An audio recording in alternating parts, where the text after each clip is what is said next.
In this video, I will go over all of Waldyr's skills, talents, and pairings. I will also show you the artifacts that you should use and explain the skill crit talents. G'day legends, Immortal here. If you like Call of Dragons content, please like and subscribe and hit that bell so you're notified anytime I upload or go live. Alright, let's get into it. Waldyr is an ice mage of the League of Order faction. He excels at leading magic units, PvP, fighting other lords in the field, and has access to the skill tree, which excels at dealing heavy damage with rage skills. He is a great AoE commander and once awakened can do damage to up to 4 legions at a time. His rage skill, Ice Breath, deals magic skill damage to the target legion and 2 legions surrounding it, damage factor 600, and inflicts gloom on them, reducing their attack by 20% for 2 seconds. This is particularly good for an epic hero, not only doing skill damage to up to 4 legions once awakened, but also reducing those legions' damage output, so the 4 legions will be doing less damage to any legion they are targeting. Next skill is passive. It's called Royal Court Mage. All magic units in Waldyr's Legion gain 10% magic attack and 10% HP. So the attack is going to increase damage overall, normal attack, counter attack, and skill damage. And then also the HP is going to be good for adding a little bit of tankiness, so the magic troops will be able to sustain more damage before they perish. Next passive skill is Frostbite. This adds an extra 15% skill damage. This is going to be really nice, especially for heroes that have high damage AoE skills like Lilia, for example. And the last passive skill is Icy Veins. When skill damage is taken, grants a shield that can absorb a large amount of damage for the Legion with a shield factor of 500. This effect can be triggered once every 20 seconds. So this again is just going to add a little bit more tankiness. He's going to be able to take a little bit more sustained damage once this is activated. Once he is awakened, which you can do once you have upgraded all his other skills to max, he obtains Tides of Winter. This deals magic skill damage to up to 4 legions, so that is up to 4 legions will be affected by his AoE skill at 700 damage factor. It also inflicts gloom and freeze, which reduces the attack by 20% and march speed for 20% for 2 seconds. So that's up to 2800 damage factor if hitting all 4 legions. On top of that, he's also reducing their attack and march speed. I think as far as epic heroes go, this makes him one of the best, if not the best, in the game so far. As for skill upgrade priority, make sure you upgrade his first skill to level 5 first. This is very important, not just for this hero, but all heroes. Always max their first skill first before unlocking the next one. After that, on Waldyr, you can upgrade your medals to level 3 and max the next 2 skills before you unlock the 4th level and upgrade it. So all first 3 skills should be maxed before unlocking that 4th skill. Okay, let's go over the talents. This is the skill tree that I like to use for PvP. So we start with the foundation talents. Overall attack. Increased attack by 2.4%. Overall defense. Increased defense of your legions by 2.4%. And then overall health, increase the HP of your legions units by 2.4%. You don't have a choice on Mighty Power. All the heroes' legions deal 2% more skill damage and has a 10% chance to gain 20 extra rage. Then down to the skill tree. Now I did quite a bit of testing on this. This is what I would recommend. Overall attack plus 4%. You have no choice on that one. Intimidation, your legion deals 7.5% more skill damage. High spirits, launching a normal attack has a 10% chance to grant your legion 100 rage. Spirit of Rage, casting rage skills grants an additional 40 rage. Detached, your legion deals 7.5% less normal attack damage, but deals 15% more skill damage.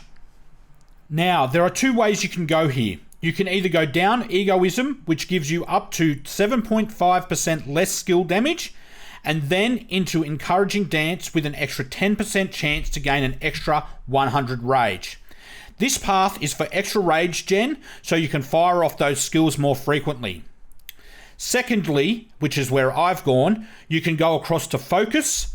When launching a normal attack, your legend has a 10% chance to gain focus, increasing their skill crit rate by 30%. And then through to Raging Tide, your legion deals 15% more skill crit damage. Now I will go over how these two work in the next chapter. Next, I go to Thirst for Blood. When casting a rage skill, deals additional skill damage to the target legion. Damage factor 100, which is affected by your legion's attack. Now you could go for a Caged Animal, which will increase your skills damage dealt by 15% when your legion's unit count is below 50%. The only reason that I don't go for this is because most of the time I try to refresh my troops before they get too low. So I don't want to waste a talent point on something that will only benefit me about 10 or 15% of the time. Usually by 50% I am running away, and while you are marching, rage skills are not used. But if you do have your legion stay all the way until they are 0 troops, this would be better for you.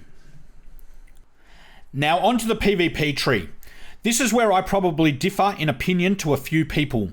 A lot of people think that the PvP tree is not good. I'll explain why I do this. Firstly, you get rivalry. Your legion deals 15% more normal attack damage in the field. Now this is 15% for 5 talent points. Whereas everything similar, for example, fully loaded, your legion deals up to 10% normal attack, so that's an extra 5% normal attack for the same amount of talent points, which makes rivalry a 50% stronger talent than fully loaded. After that, I go for Fury Flame. Your legion deals 15% more skill damage in the field. Now the reason I go for this, as you can see here, you have Intimidation. Your legion deals 7.5% more skill damage. Now that is for 5 talent points. Fury Flame gives you twice as much skill damage for the same amount of talent points. So it's twice as good as that talent right there. Once I get him to level 60, I will have 3 more points, which I'll put 1 on Fury Flame to finish it off, and then 2 onto High Spirits to gain a little bit of extra rage. After Season 1, when I can get him to 5 stars, the 3 additional talent points I get, I will finish High Spirits. Now some people will say you should go down the magic tree road. Foresight, when casting rage skills, your legion has 25% chance to gain 30 rage. Now while that sounds very good, it's actually nearly identical to High Spirits once you break it down and work out on average how much extra rage you get per 10 turns. Then Intimidation, your legion deals up to 7.5% more skill damage. Now again, Fury Flame gives you 15% extra for the same amount of talent points. Then on to Energy Boost, 40% chance to add an additional target to rage skills that deal damage to multiple targets. Now I've seen a lot of people choose this, and I'll tell you why I didn't. The reason I didn't go up to Energy Boost for the additional target to AoE rage skills is because even with Waldyr and Lilia, the average additional skill damage would equate to an average of 11.6%, whereas Fury Flame gives you 15%. With Waldyr and Alwyn, who doesn't have AoE, this is much lower at around 5%. I understand that Energy Boost only requires 1 talent point, but to get it, you have to use a minimum of 16 talent points.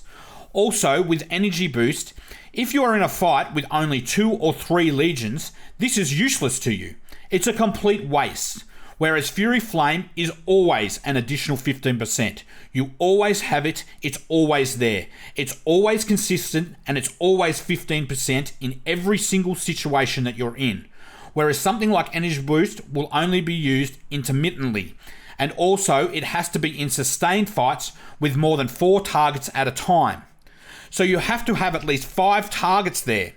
I do concede though that the magic tree might be slightly better in some circumstances, but I like versatility and consistency. Now there has been some confusion on how skill crit works. I will go through some battle reports and give you my understanding of it.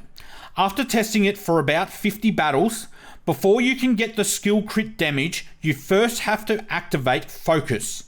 In all the battle reports I have looked at, I cannot get crit without focus being activated.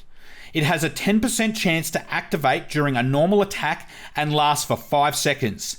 This can give you an extra damage on any talent or skill that inflicts skill damage. For example, Waldyr's or Lilia's rage skills, or the talent Thirst for Blood. I will now show you the difference in units lost with and without skill crit. With no skill crit, I will go to the next rage skill turn. You can see here that the loss was 1,261 units without crit, and back to the previous turn with crit, it was 1,908 units lost. That's an additional 647 units lost on that one rage skill. This is especially powerful with AoE heroes. Even on something like Thirst for Blood without crit, there were 211 units lost, and with crit, there were 318 units lost. That's an additional 107 units lost with this talent. You can see how this can really add up over a battle. Now let's talk about the heroes that I would pair with Waldyr. There is Lilia, also with her AoE damage, especially when she's awakened, does damage to up to 3 legions in total. With that damage factor of 1200 and also the extra magic skill damage factor of 200, you'll be dishing out quite a lot of damage to 3 or 4 legions at a time. They also both give HP bonuses, which is going to add a little bit of tankiness to your legion. Magic units don't have a lot of HP to begin with, so you need to get those HP bonuses up there. In Season 1, I would put Lilia as Deputy. Once you can upgrade her level 5 medal at level 50 and get the additional 5 talent points, then I would put Waldyr as Deputy and run her skill tree and magic tree. If you are free to play and haven't bought Lilia, Alwyn is a good choice. I would put Waldyr in primary. I do believe that the skill tree is better than the control tree, so I would have Alwyn as the Deputy. After that, you could pair him with Atheus. Again, I would have Waldyr as primary and Atheus as secondary. Atheus will also increase the rage engine with his second skill, Eye of Insight, and once awakened will add healing with Redemptive Healer. Okay, the last thing I want to talk about is artifacts. The best artifacts for Waldyr are the Tear of Arbonne, which is magic, PvP, and support. It adds magic unit defense and legion defense overall, and also gives you Divine Mercy as the skill, which can heal up to 10 legions. Another artifact that you could use is the Staff of Spring, which is also magic, PvP, and support. It increases magic unit HP and then legion HP overall. This also enables you to heal 1 legion at a time of your choice in a certain area. You could also use the Freezing Ring, which is magic and tank. This gives you magic unit defense and also gives you the skill Frost Barrier. This gives you a shield that lasts 30 seconds and makes you invulnerable during that time. Also during that time, you won't be able to perform any actions, so you will not be able to fight and you will not be able to move. Spirit Bengal is next, which again is magic, PvP, and support. It increases magic unit HP. It also has the skill Dispel. Once you cast this, removes all debuffs and impairment effects. Personally, I think there's better options than this one. I think that the Staff of Spring is a better investment choice. After that, you could use Breath of Gargantus, which is magic, PvP, and support. This gives you magic unit attack and legion attack. Skill is Acid Breath. It inflicts defense break on up to 10 enemy legions and reduces their defense for 20 seconds. You could use Phoenix, which is magic, PvP, and assault. This also gives magic unit attack and legion attack. Its skill is Burst Strike, which deals magic skill damage to up to 4 enemy legions. This is a powerful artifact once you get it. You could use Magic Bomb, which is also magic, PvP, and assault. It gives you magic unit attack bonus. The skill is Time Bomb, which enables you to throw a bomb at a target legion. After 8 seconds, it will explode, damaging up to 3 legions. And the last one is Ever Ice, which is magic, PvP, and assault. It gives you magic unit defense bonus. Its skill is Ice Cold Heart, which can damage up to 2 legions for 300 damage factor. I do think it would be better to focus on the epics. They are not hard to get or upgrade and will give you much better bonuses. We covered a lot of information in this video. If you have anything else to add, please leave it in the comments section. Don't forget to like and subscribe, and thanks very much for watching.